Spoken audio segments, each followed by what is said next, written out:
the year before in 1987, whereby a new toxin, and now known as domoic acid or amnesic shellfish poison, was discovered, and this had killed 3 people and left a number of people with memory issues. And third, because of that crisis, the federal government was looking for someone to set up a bioassay lab in Halifax, Nova Scotia, to monitor shellfish toxins. And at the same time, the Public Service of Canada, the government, had started a program to hire women into non-traditional roles in the public service. So the upshot was that I was hired as a research scientist within Fisheries and Oceans Canada, or DFO, and I found the work both exciting and meaningful. So my life as a public servant and my love affair with the ocean had begun. So the nice thing about being in the Public Service of Canada is that it offers you many, many opportunities once you're there.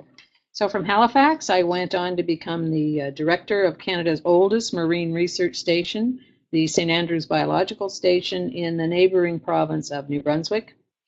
And then after 5 years there, I moved to Canada's capital, to Ottawa, where I had various assignments within DFO, Fisheries and Oceans, and Health Canada, before I was asked to return to DFO as its Assistant Deputy Minister for Science throughout the country in all 15 of its institutes across the country.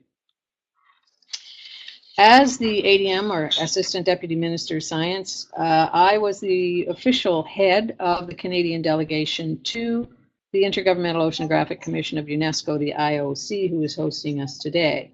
So in late 2008, when the position for the Executive Secretary came up, I applied, and very fortunately, I was successful in getting that job. And I have to say, this was a fantastic opportunity, and I would say it's the job of a lifetime, and I think Vladimir would probably agree with me on that. So beginning in 2010, I spent 5 wonderful years with the IOC, but since the maximum time that I was allowed to be on leave without pay from the Canadian government was 5 years, I returned to Canada and to DFO in 2015, where I almost immediately moved back to Canada's East Coast, and I took on the role of the Regional Director General of the Gulf region of Fisheries and Oceans, and you can see that on the slide. It's the yellow part on the map, and looking at the Gulf of St. Lawrence in particular.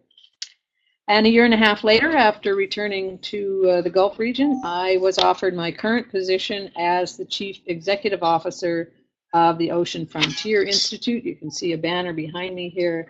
This is a brand new transnational interdisciplinary research institute, which is headquartered here at Dalhousie University in Halifax, Nova Scotia. And our aim is the safe and sustainable development of the ocean frontier with, for now at least, a focus on the Northwest Atlantic and the Canadian Arctic Gateway. So what were the challenges I faced, in particular as a woman? Well, first, our daughter was born while I was doing my PhD, and then our son was born while I was doing my postdoc.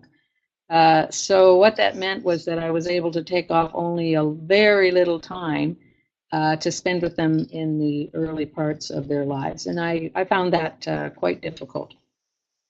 Second, I found early on in Fisheries and Oceans that it was very much male-dominated, both within the department and, of course, all the clientele, most of the clientele being fishermen. And it was not unusual for me to be the only woman in the room for many of the meetings. That in and of itself is not a problem, but some of the attitudes were interesting. But as I've already mentioned, the Public Service of Canada was becoming more and more focused on improving opportunities for women in the public service and eliminating the glass ceiling, as they say. And I became very involved in that initiative in an effort to try to improve things for the future. Now, some male employees did resent this. They felt that this was reverse discrimination, but in fact, most of them came around eventually. And I would say that nowadays, except in a very few sectors in the Canadian public service, gender equity is not nearly the issue that it used to be. I think that's largely been resolved. Now, having said that, I do find that within ocean science in academia, there are still the perennial challenges of trying to raise a family while meeting the requirements for career progression. And I think there's still a lot to be done there. The biggest challenge I had to face personally, especially in the beginning, was really believing in myself and having the perseverance to carry on in the face of setbacks.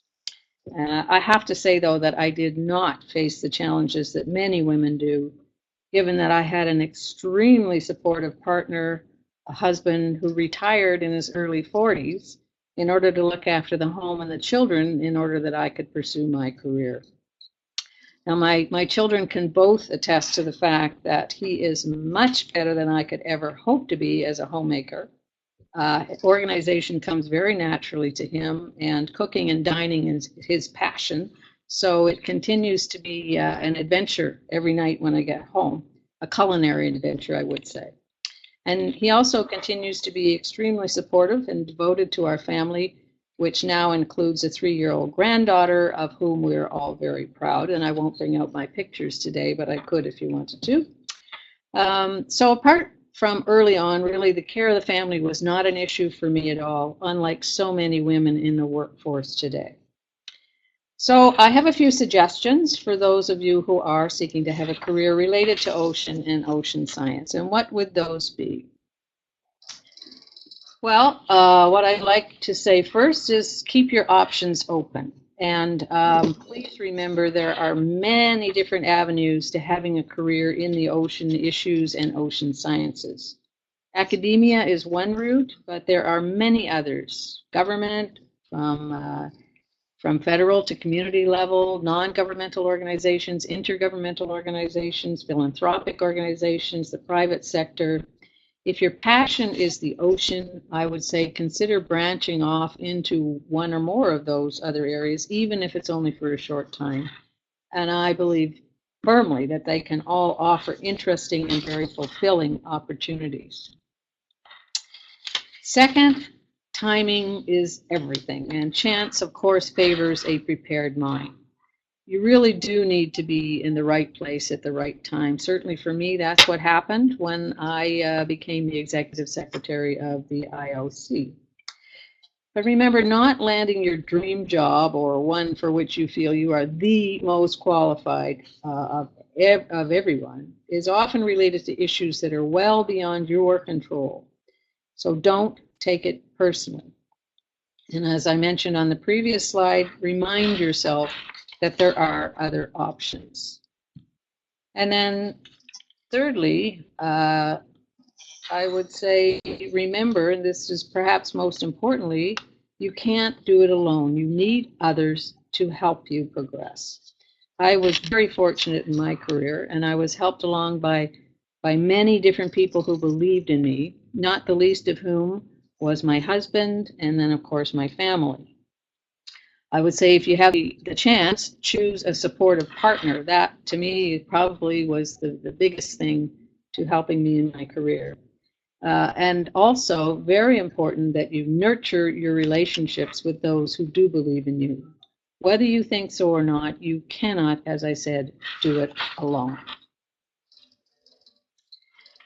So what can the IOC do to promote women in science? Well, IOC itself really can't do it itself. It can't increase the number of women in marine sciences, given it's a convener rather than a doer of ocean science. But it can do a number of things. It can be the conscience of its member states by constantly reminding them of the need to take advantage of 100% of the population's talents rather than only 50%. It can seek out and highlight best practices in its member states, and it can also encourage its more progressive member states to actively help those countries that are struggling. It can ensure the Secretariat is walking the talk by demonstrating gender balance within the staff.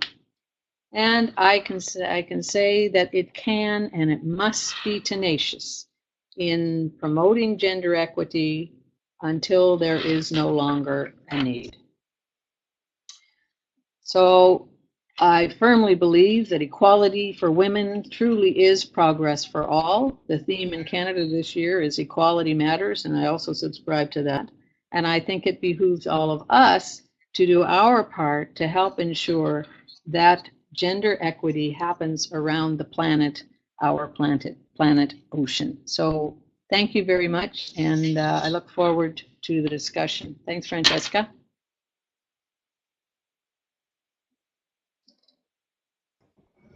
Thanks to you very much, Wendy, and very inspiring talk. So we now move to Paola Cesti. So I will.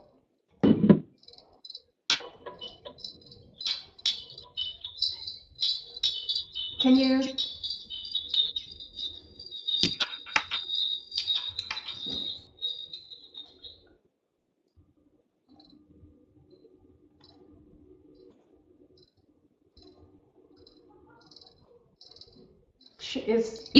Is working. Yeah, so we should hear you now. Can you hear me now? Yes, yes. Okay, well. Great. So I'm sorry I was traveling these last days. I didn't get a chance to prepare a presentation. However, there is a suggestion that I have for organizations such as IOC, based on the experience of a program that has been run in the United States called Empower, which stands for Mentoring Physical Oceanography Women to Increase Retention. So it's a small program that is targeted towards physical oceanographers, such as I am. And the format of this program has been, which is funded, by the way, primarily by the National Science Foundation, has been to organize a series of conferences. I think it's one every year, one every 2 years. But more importantly, a series of mentoring projects where senior women scientists mentor younger women, that is, students that are finished towards their end of their PhD or postdocs or very early entry assistant scientists or assistant professors, and stay in touch with them either individually or as a group to answer questions, offer advice, support, both from the scientific point of view and from the organizational point of view. And I think this model has worked very well. I forget in what year Empower is, but it's several years, around 5, 6 years at least. And I think that it of course requires a little bit of funding, because if you want to have conferences where senior women scientists can meet junior scientists, then you have to put a little bit of money in it, but it's not much. And I think it has been very successful, and the junior women who have been involved have been very enriched, I think, by this experience. So again, Empower, so mentoring physical oceanography women to increase retention is the acronym, and it has a nice web page. You can look at it and see and go into more depth to see what it has done and to perhaps use it as a model for future programs at the international level, because of course this is based in the United States, so it has only involved physical oceanography women in the United States. So, and furthermore, it is restricted to physical oceanography at the moment, because the people who were interested in organizing this and starting this were in physical oceanography, which is a particularly male-dominated field, leaning in the sort of physical direction, in the sort of hard sciences and engineering, which are very much dominated at the upper levels by women, not at the students level. I have to say, these days, the entering students in PhD program in physical oceanography are about half and half. But as the career progresses,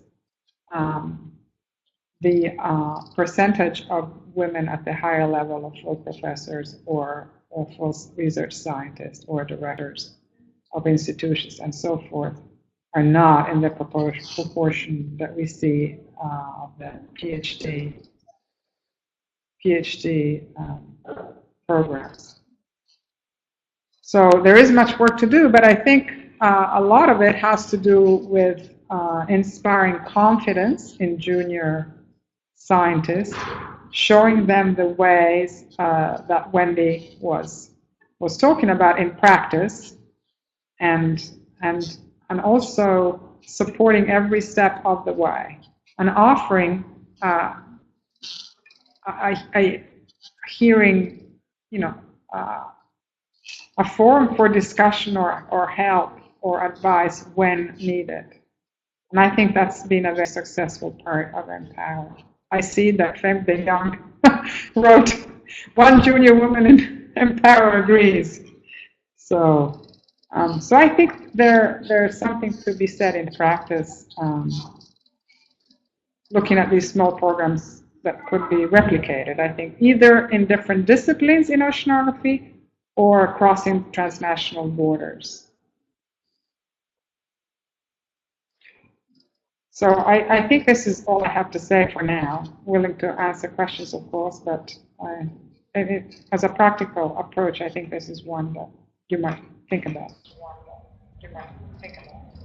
Thank you, Paula. Thank you very much. And in fact, we have been looking at scaling up projects like the one you mentioned of mentoring, and maybe, as you just said, trying to also do that for different disciplines. So let's join forces to try to do that. Okay, so I will now turn to Suchana Epel-Chanovich. I hope I pronounce it well, your name. Yes. Okay, so I'll put on your presentation.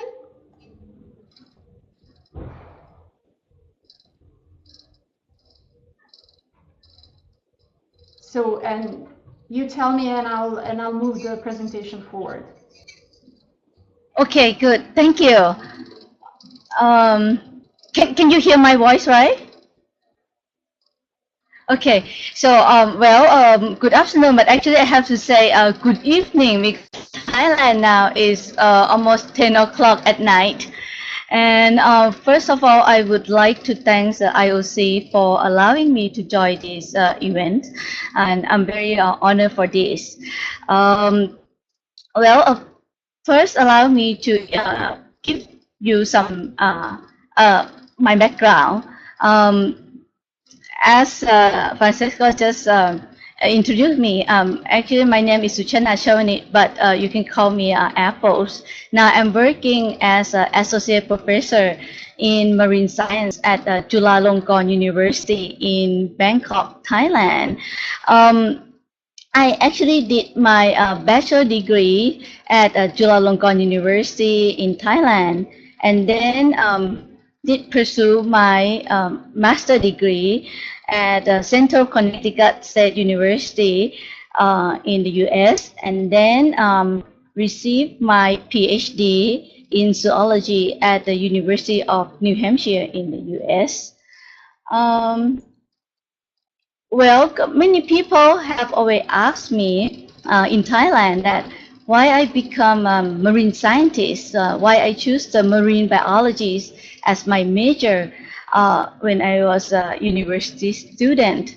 And I have to tell you that the reason why many Thai people ask me like this, because marine science, marine biology, or oceanography major is not a popular subject amongst the women in Thailand.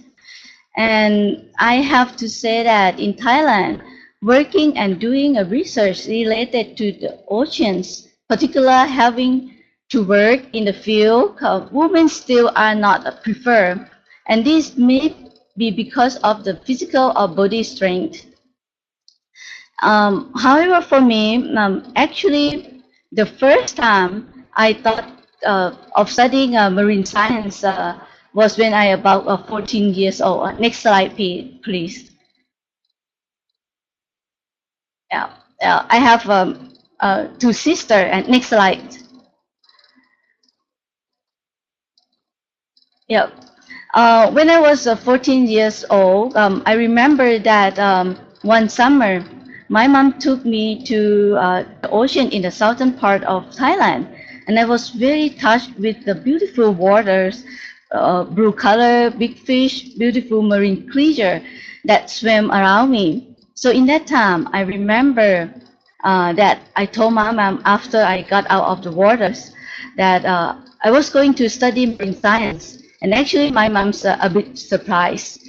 Talking about my mom and my dad, actually, they are very, they supported me a lot. Without them, I would not get into this level. As I mentioned earlier, that marine science field was not very popular in Thailand 20 years ago. But my parents, they are very supportive. And actually, they are also a scientist, but already retired. My mom is a microbiologist, and my dad is a medical technologist. I remember that when I passed into entrance examinations, got into the university, and I had to make a decision what major I would like to go to. And yes, I choose the marine science as my major. But before I choose, actually my mom took me to see several of her professor friends who were also professor in marine science in that time to let me listen to their opinions. And you know what? All of them asked me the same question that, are you sure you would like to choose this major? Since 20 years ago, marine science was not very popular at all in Thailand. And also for women, if they graduated, they were likely not to be able to find a job because in that time, men were still preferred.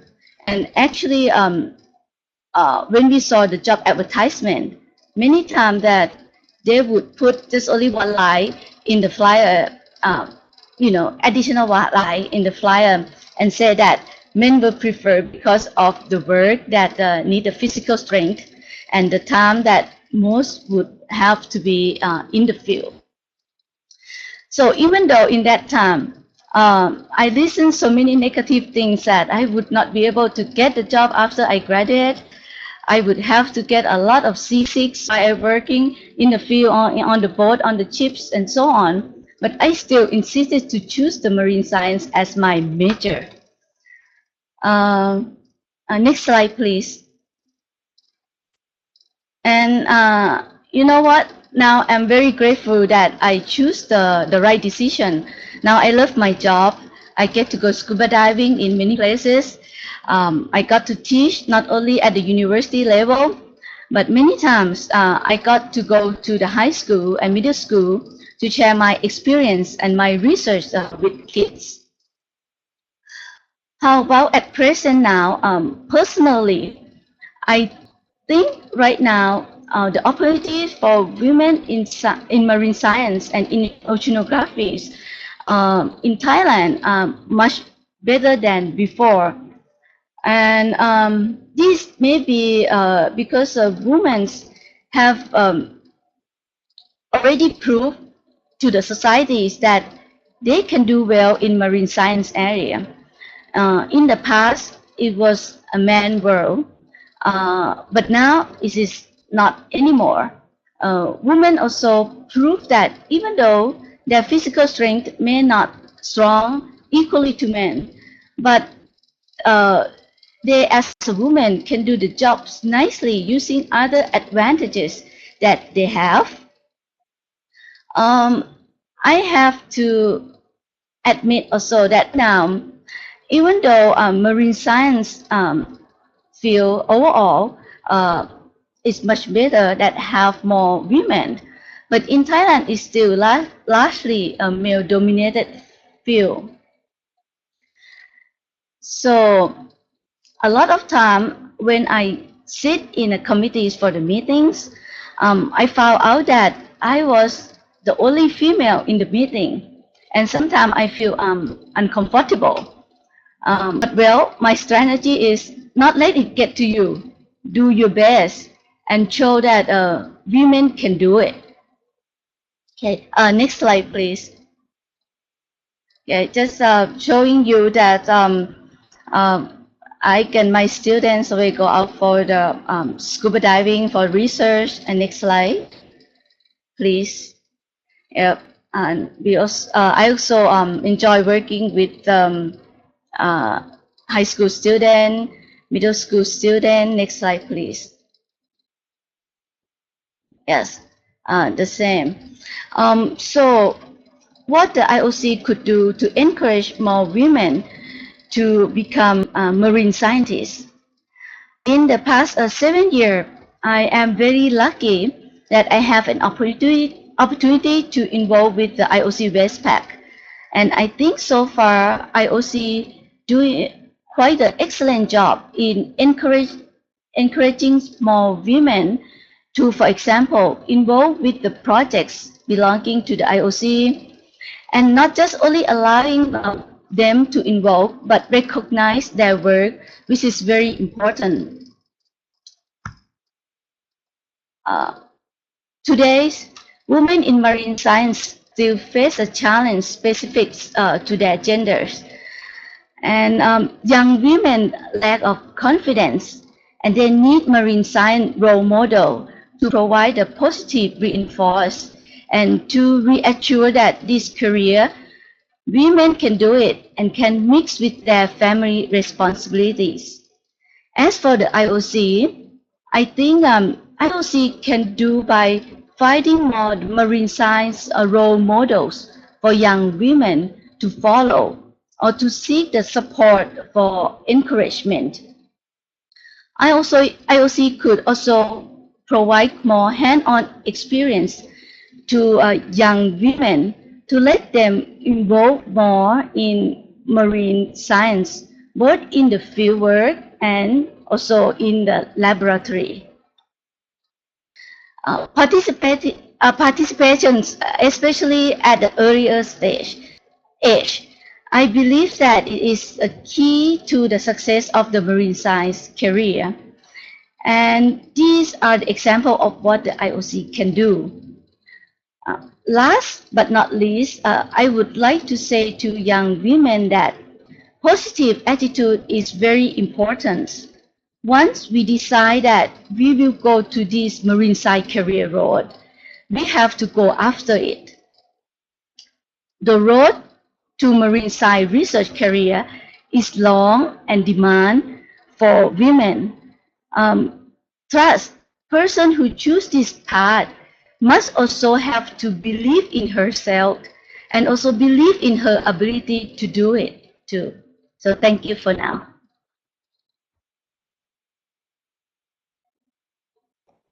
Thank you very much. Thank you very much, Apple.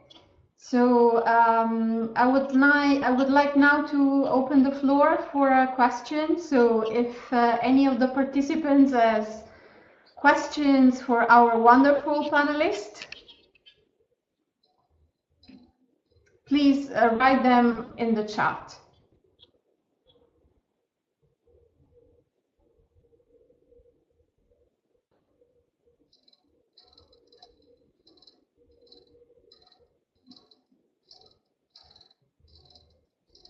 Or also, if the other panelists would like to comment or add something else.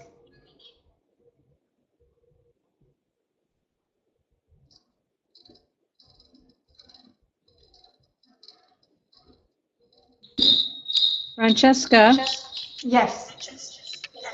I noticed, I think that our fourth panelist was on audio, and I don't know if she's still there. No, I think she left. So there's a question for Apple, and the question is, how many female students do you have now following your marine science courses? Very good questions. Actually, that's about 75% of students are female so far at my university. However, well, after they graduate, then finding the jobs and doing the job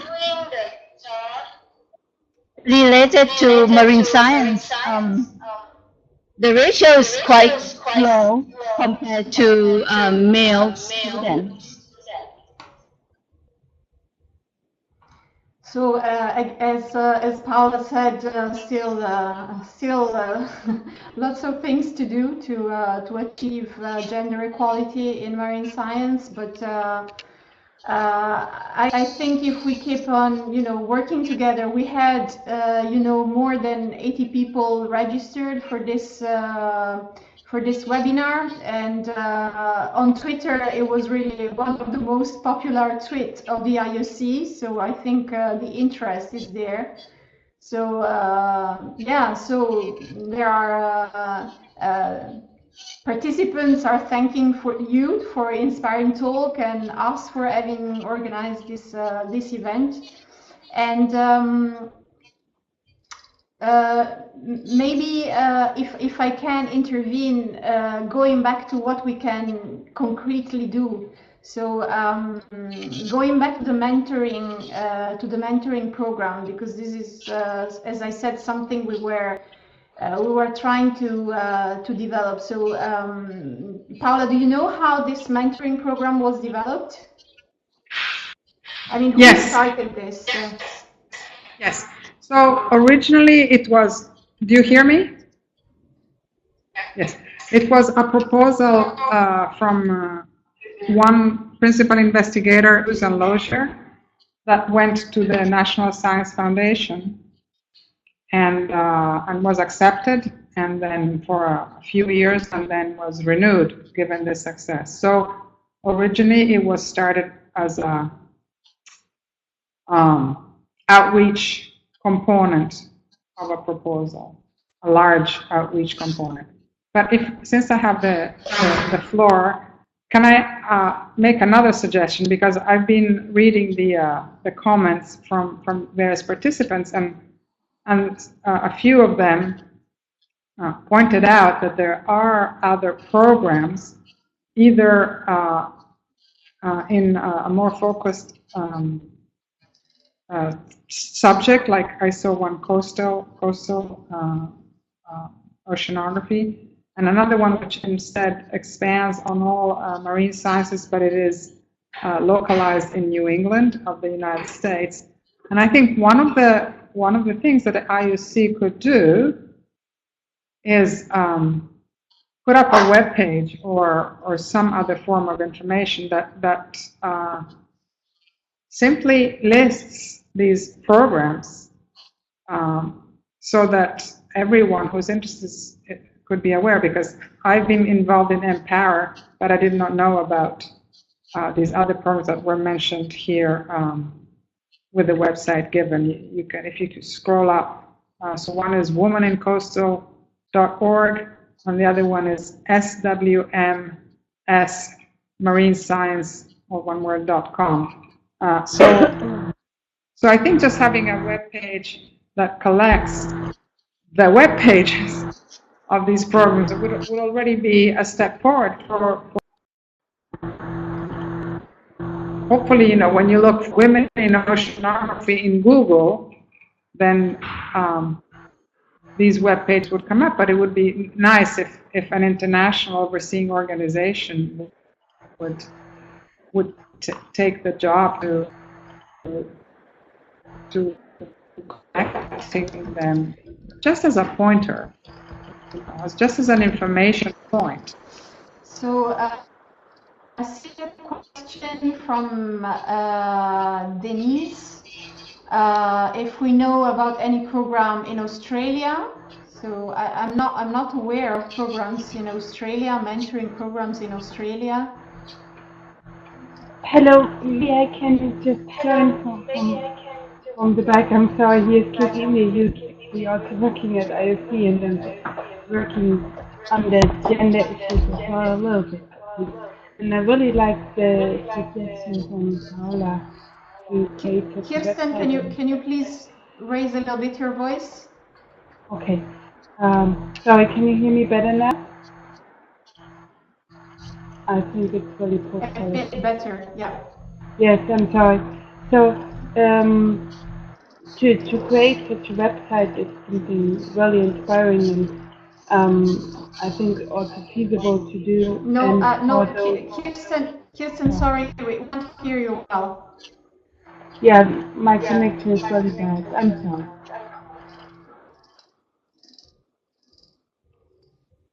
Francesca? Yes, Wendy. I think Kirsten was just mentioning about the website. I too think it's a good idea if IOC could do that. Of course, it would be important.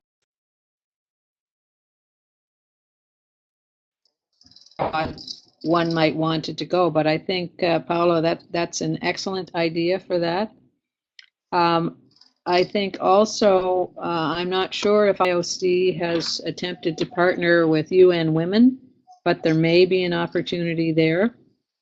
And given the Ocean Conference coming up in June in New York City, there may be some sort of an initiative that IOC could initiate with UN Women, along with the other organizations within the UN, within UN Oceans, that deal at least somewhat with ocean science. I think learning about all of these programs is excellent. The question about Australia, I think IOC could commit to follow up with the IOC Perth, the Perth office in support of IOC, because Nick D'Adamo no doubt either knows or could find out what's available in Australia if nobody on the line knows that. But I think the fact that IOC has initiated this and that there's been, I would say, very good take-up would suggest that one might want to expand this in the future. Just a thought. Thank you, Wendy. Thank you very much. So I'll try to get some other question. So there was something within the policy field. So what advice might you share for a young marine scientist who would like to apply background to the national international policy field? So probably Wendy is the best person to take this question. Well, again, I think yes, somebody's not muted, I think. IOC could be helpful there. In addition, within each country, there are sometimes within global affairs or State Department or whatever is your foreign affairs department, sometimes there are policy internships, international. Again, you may need to start nationally before moving on to international, and I think probably that's a very good idea. When you are going out internationally, it's good to know what's happening in your own country. And it may be that there are people within the organization where you find yourself now who may have that information. So again, if you're looking to get into international, I'd say good, but be willing to start nationally or with an NGO. Many of the NGOs, non-governmental organizations, are in fact international in scope, like the IUCN or Conservation International or Oceana or all those sorts of things. So there may be avenues there as well.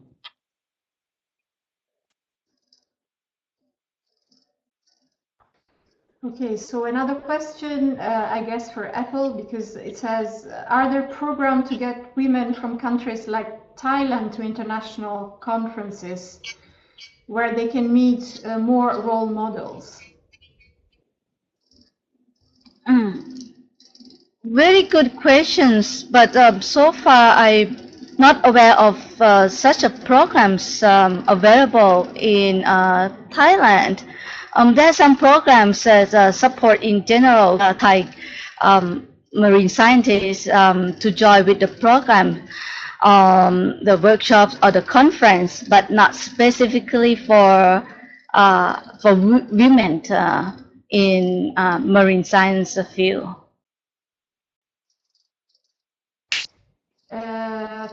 Thank you very much, Apple. So from Ula, what are the next challenge for women in marine science?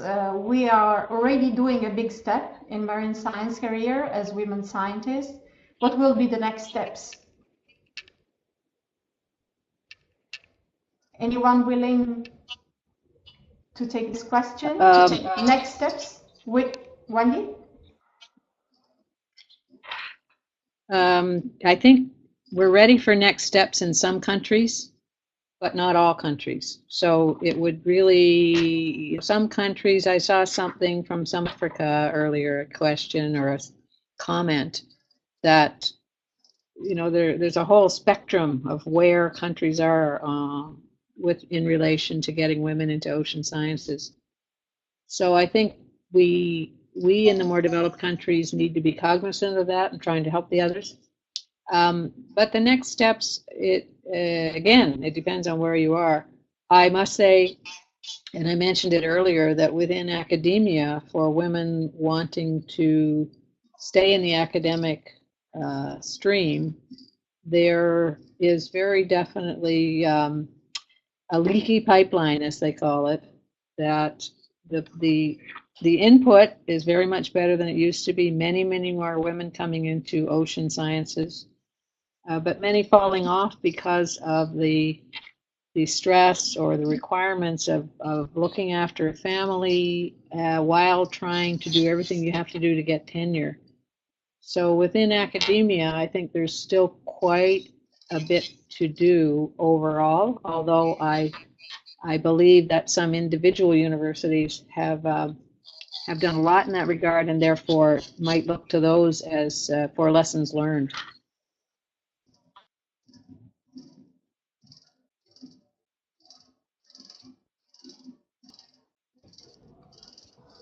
So I don't see any other question, but maybe just comments.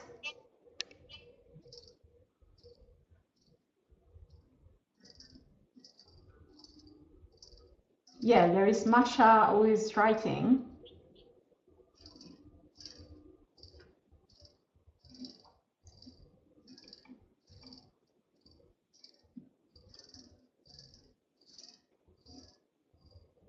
So there is Natasha asking, I would like to know what is happening in the region of Arab and African countries. Any female oceanographer emerging?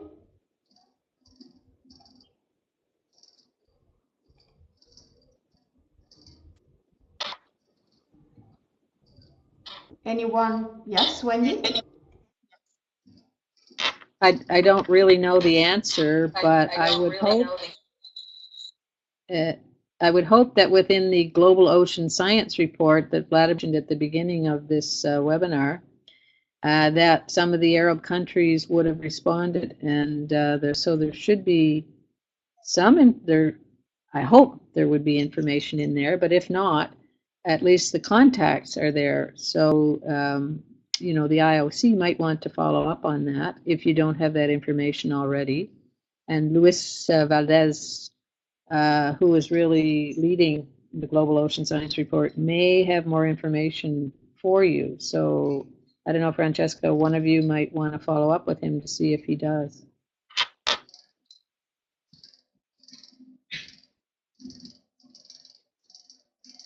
I guess the best person to reply is Kirsten, who was very much involved in the Global Ocean Science report.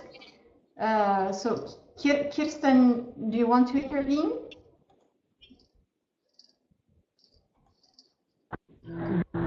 I can't, I guess, with the.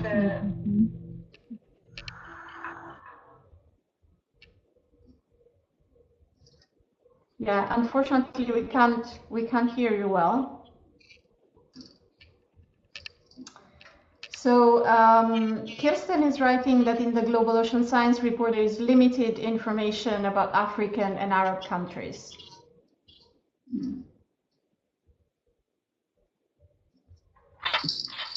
Francesca? Yes. Perhaps if that's the case, the IOC, either through the IOC delegates or UNESCO ambassadors, could request additional information in that regard. Yeah, so I see in fact a comment by Salvatore Arricò, the head of the Ocean Science section, who is saying we hope to be able to fill this gap in the future. So we might follow your suggestion and really target some countries and look for the information that we're still missing. So I have one question from Isabel, who is saying, does anyone have any advice for a female student oceanographer, marine biologist with a disability?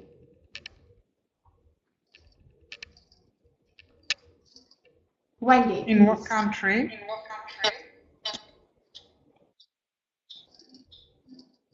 So Isabel is maybe UK.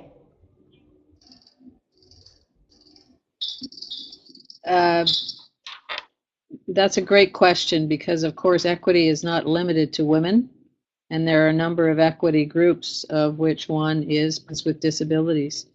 It would depend upon the disability, and I'm not going to ask what it is. If it's a physical disability that would preclude, for example, working in wet labs or going on ships, then it would be to find something on the ground, I guess, or if there are possibilities of making allowances and having infrastructure adapted, then that would have to be requested. But there's certainly, I would say within the UK would be like Canada, that adapting for persons with disabilities is really part of the labor code. But again, it depends on what the disability is, and I think it would require kind of one-on-one conversations. Paola, do you want to add something?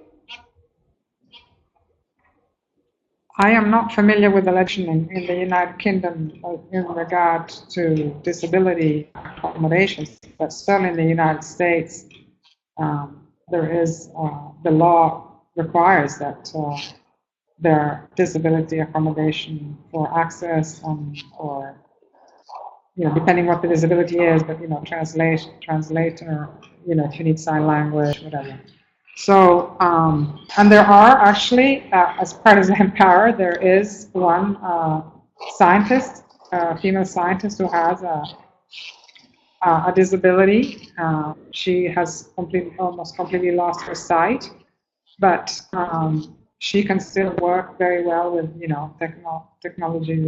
technology-enabled help, and so I think certainly one should not be discouraged, but it very much depends on the country and the institution to really follow through with the legislation that at least I would imagine the United Kingdom must be in place, something equivalent to the American Disability Act. So, but again, I think mentoring from someone who has been in that position would be very important. And if you want, I can put you in touch with this one scientist. You can send me email privately, and I will put you in touch with this scientist and see if she's available to mentor or offer advice at the very least. Thank you. Thank you for this suggestion. And also I see something here as well from Bev McKenzie from I'm Arrest. So Isabel, you might see that she's offering, to be in contact with you, and there is an email address that you can follow, and you can be in contact with Bev and with Paola. So there is one question from Maria Vega Rodriguez. Any advice on how to be successful landing your first job right after graduation? I obtained my PhD in marine science, specialized in marine resources assessment in December 2016, without the direct support of a senior woman scientist. I'm finding it extremely challenging to successfully land my first job. Wendy?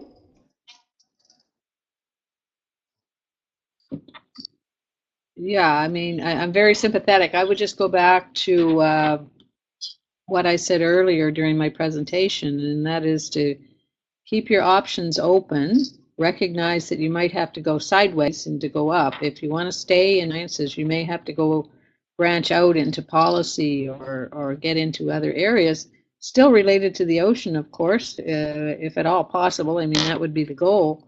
But take advantage of the other options that are out there. You might find out that you like doing policy, you might doing regulations, you might like the private sector, you might like these other things once you get there, but do keep the options open, especially when you're trying to land your first job.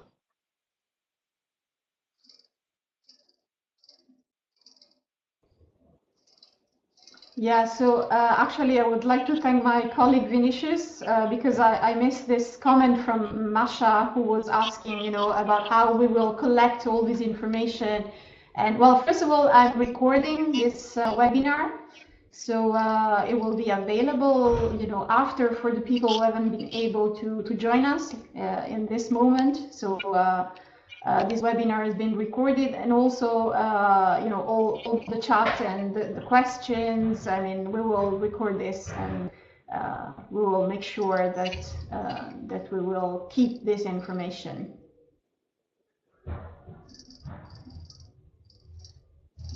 Yes, so Kefi is asking if I will send the link to those who registered. Of course, I will send the link to the registered webinar to all the people who have registered, because I had some 80 registered participants, and I see here we are 36.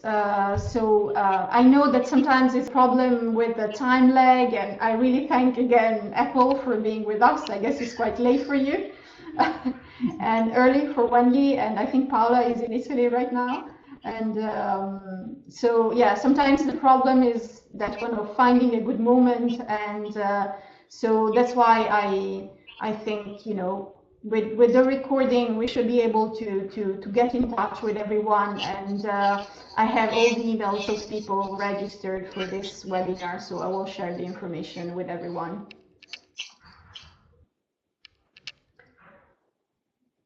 So I see 2 more comments coming.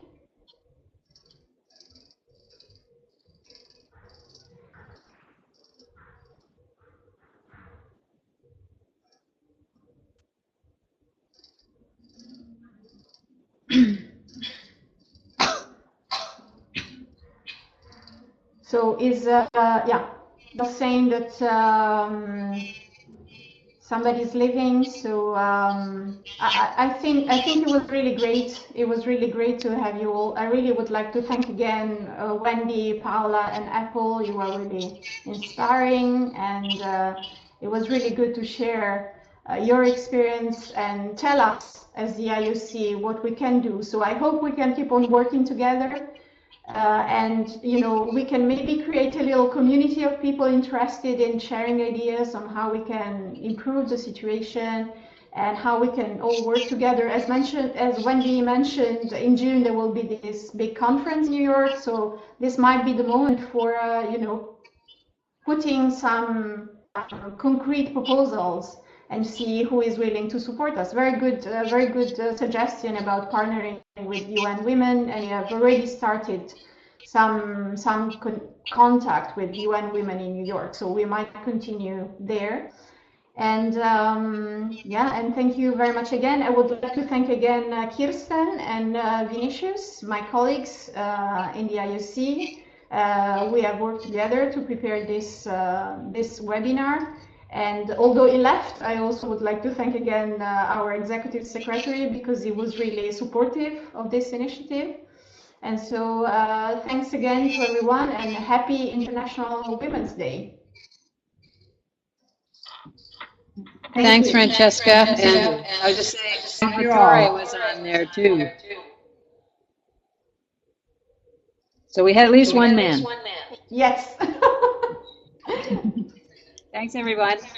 Thank you. Bye-bye. Bye. Bye-bye.